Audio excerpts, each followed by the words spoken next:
hard to beat a man at his own trade. All right, guys, I'm gonna show you right here.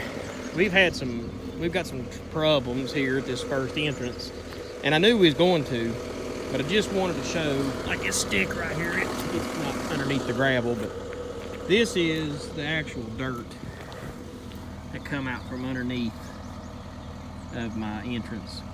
Now, you can't really see it too much, but this has had a tremendous amount of water, and this was underneath my road, my fabric. That was dry when I put that in there. There wasn't any type of moisture whatsoever. Well, the road in this first section is failing. You see, I back dragged it and cleaned it back up so they can get in and out of here. It's failing because of that type of soil underneath my fabric. You can see right there, there's a piece of fabric laying. That's where it actually ripped. The tires actually went plumb through the fabric and ripped the fabric. Now, of course, it's all mixed up now. There was Crusher Run locking all this together, but it's all gone. What we're actually going to do is we got two options. You can either just keep letting it do it, and when you get toward the end, you just fill it full of like 4x8s, and then try to lock it together with some DGA, some Crusher Run. Or you dig it all out, replace all the soil with something else other than what's in there, and then you start all over again. What I'm going to try to do is leave it be and let them get the rest of the road rocked in, because this is my problem area. The rest of it I think is going to hold together okay. I think it's going to be just fine. The first leg of this road is going to take all the abuse. Well, I think what we're going to do is we're going to leave it alone, let them drive over top of it a half a dozen times, a dozen times or more. I'll just keep coming down here and fixing it, back dragging it, blading it, getting it back in there to where they can drive over again. And then when we get done, when we get to the very end, when we get done, I'll address it then. It's all still good gravel. I mean, I may have to dig it all out and pile it up here in the road and then start all over, but it ain't that big of a deal. It's not that big of a deal at all. It's because it's only a small section. If this was a whole section of road, it would kill the whole project, but because it's not, we're gonna be okay. You can see right here, this is where it ripped it open. I'll pull this back so you all can see it. This was all dry. In fact, it's really dry now. See, it's just dry. It's just, this is that Loomis clay. And I was pretty sure that I dug it all out and cleaned it all up and put it all back good, but moisture has been running through this ground. See the water right there. Moisture's been running through this ground, and it's causing that right there. That could be 3 foot thick. I know I dug out over 2 feet of it. So, but it ain't nothing that we can't fix.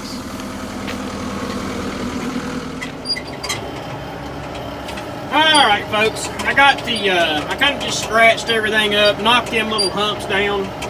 I'm in the roller. I got my GoPro up on top. Hey, I bought me some magnetic and some better suction cup mounts, and I'm gonna try to get us some good GoPro footage here. I haven't made a GoPro video in a while. I've been doing everything off my phone, and it just don't work as well, I don't think. I mean, it's simpler for me to do it on my phone, where my GoPro, I gotta download it and all that good gumminess. Of course, we got a tie par laid down, and the guys are doing an excellent job, man. They're just, I think I got a real good crew. I think I've got a real good crew right now, and hope and pray they stay with me and let me train them and get them trained up there a little bit. I got Chad McNeely with Stone's Trucking, and then I got another guy. I have no idea who he is. He's from Jeffers. He's helping Stone's truck into this job, and I like my Stone drivers because they know me, I know them. They know what I want. They've been with me for a long time. I ain't gonna lie, I like my Stone drivers. I like my Stone drivers. They do me a good job, and I just like them. I like them. So, but anyway, right now with everybody dump trucking and stuff, we need to take whatever we can get and get with it. So we're getting by. We're going to get by. But I'm going to roll this in. I'm not going to beat on this a whole lot with this vibrator just because of what the ground is. It's got a lot of moisture in it. We're going to get it start pumping. So I'm going to run down, vibrating, and I'm going to come back not vibrating, and then I'm going to go down the other side vibrating, and I'm going to come back not vibrating. I hope that makes sense. Hope it didn't confuse you guys. And the only reason why I'm doing this is I'm trying to lock this stuff together so when the next truck comes with Crusher Run or DGA on him, he's not rolling around too much and creating a mess. This should lock it up pretty good. If we can get this section right here done and get it behind us, I think we'll be all right. I think we'll do okay. I mean, it's just a road through Loomis clay. It's a bear. So stay tuned. Sometimes a big part of our day is just cleaning windows and stuff.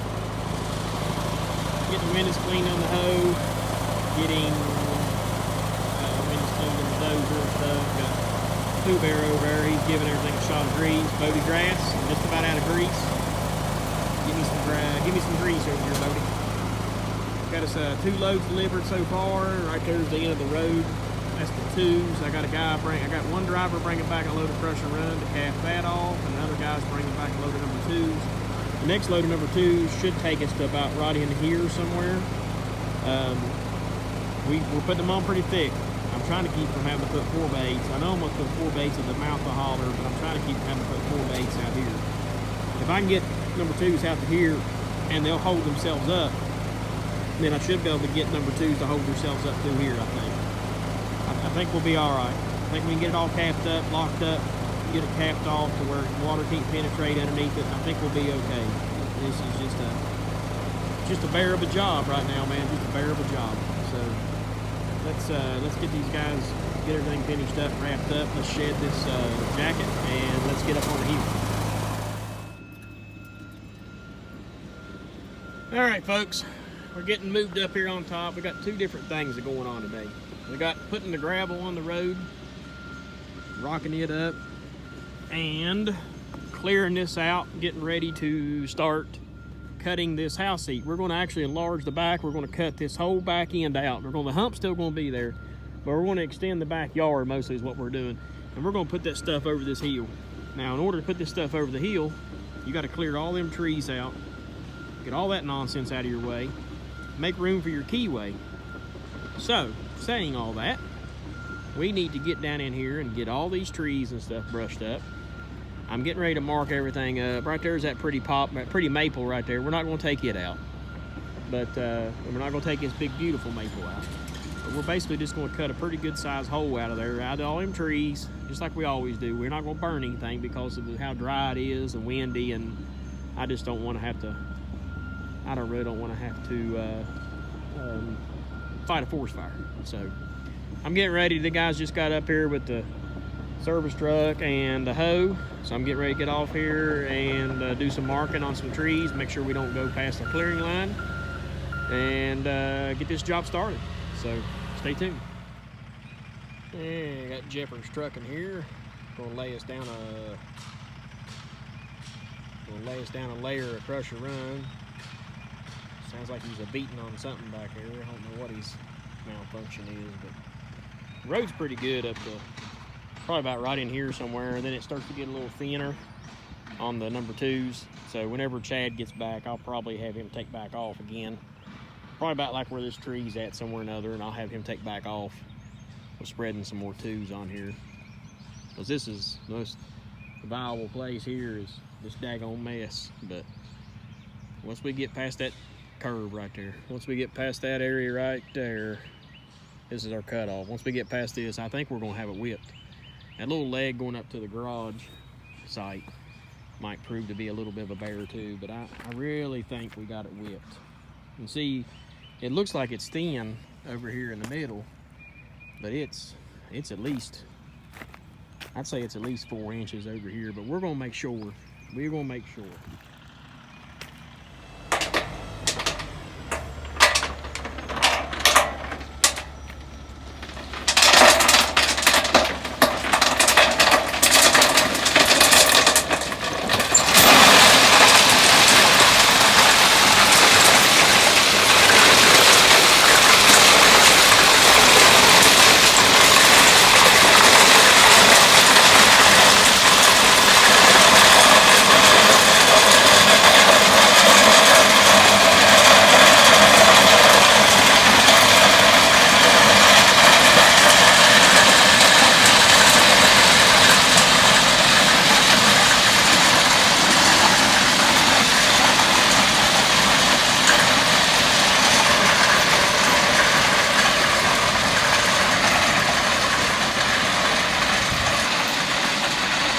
wiggling around like a sailboat.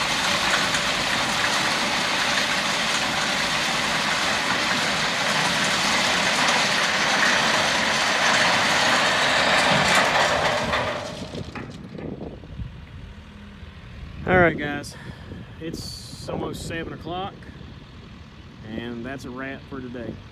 We got the stumps disposed of. We got everything cleared out. Everything, all the brush is piled up. Of course, that's the first pile. There's a second pile on the other side of that pile. We got what fuel left in my truck. I'm gonna pump it into the excavator. We're ready to cut a keyway in here tomorrow. We're ready to cut a keyway. So I'm not real sure exactly how I'm going to do it. I know we're going to dig it off and put it in a dump truck and bring it around here, but I'm not really sure yet how I'm going to dump it. I may just have him come out and just dump all along the edge there, and then I'll just take the dozer and shove it down in there and make a big lift. And I mean, there's a lot of room right there, but there's a lot of dirt's got to come out of here. And I mean, we still got a little bit of finesse and a little bit of grade to do on this side. So I mean, I think we're gonna have plenty of room. I mean, you look at it from this side, you don't think you got much dirt there, but there's a lot of dirt's got to go out. So let's get this stuff filled up, or get that excavator topped off with what fuel we got left in the truck, and let's go home.